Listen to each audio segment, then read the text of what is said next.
Ladies and gentlemen, welcome back. Today we're going to take a look at the Glock 21 Gen 5. I've been waiting for this Gen 5 for a long time. I'm a left-handed shooter, so the features that the Gen 5 has over the Gen 4 to me is phenomenal. It's got the slide release on the right side of the gun. It does have front cocking serrations on it.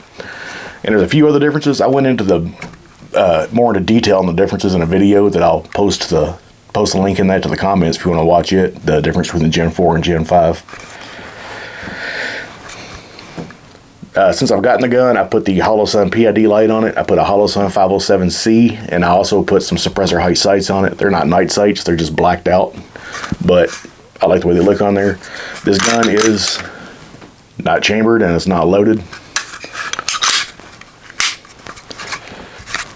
I bought this about a week ago, and since then I've put about 400-ish rounds through it, and it's no issues at all. The only minor issue I've had with this is failing to lock back on the empty mag, but that was probably because it was dirty. It started doing that at the last 3 or 4 mags that I shot, and I did notice it was only with the Gen 4 mags. The Gen 5 mags didn't do it. The one with the orange followers, they were all locking back on the last round. The trigger on the Gen 5 is a little bit different feeling than the Gen 4. It's got a very definite wall, and it is just a really clean break. And the reset on it is very Glock-like. You get that audible click and then pull it again. Shooting this fast is pretty easy. They redid the recoil assembly on this as opposed to the Gen 4. The Gen 5 recoil spring is longer, and I honestly think that it helps with recoil mitigation. I'll pull it apart here and show you guys what the wear is on the inside.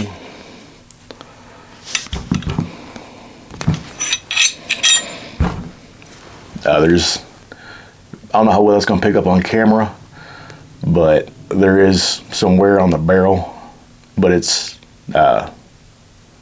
only visible. You can't really feel the lines or anything in it. The inside of the frame still looks brand new. There's no markings on it at all. Up here on the front, you have standard markings like you usually get on pretty much all Glocks. All the Glocks that I have that I've shot a lot have those same markings on it. Up here on the front, you can see where the back of the barrel has met up with the breech face, and you get wear. It's just going to happen. It's nothing that I'm concerned about at all. The only malfunctions I had at all were magazine related.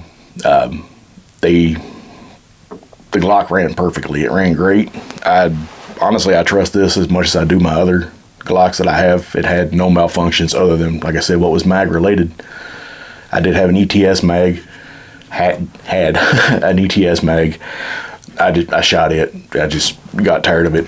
Just constantly having failure to feed. It was trying to send the rounds out like this, and it was the only mag I had that did that, so I took care of it.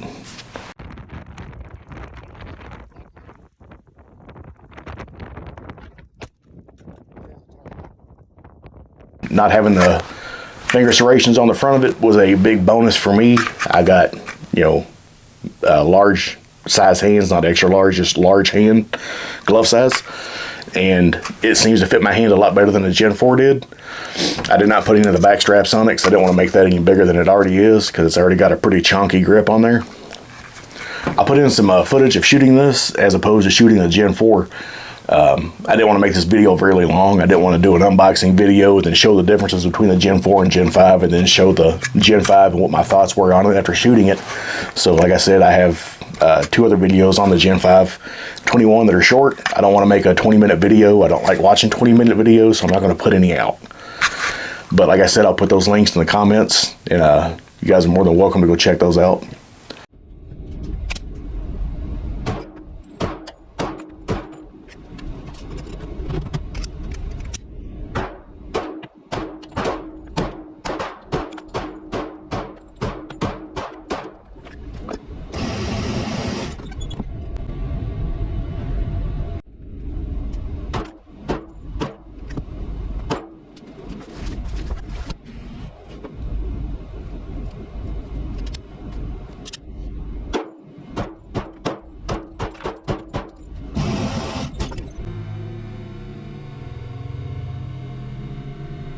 But in my personal opinion, is this Glock 21 Gen 5 worth the price over the Gen 4? And yeah, it is. Not only are you getting better features with the Gen 5, you also get the optic cut on it, so you can put whatever red dot you want on there. If you look there, you'll see that the plate is not as wide as the gun is.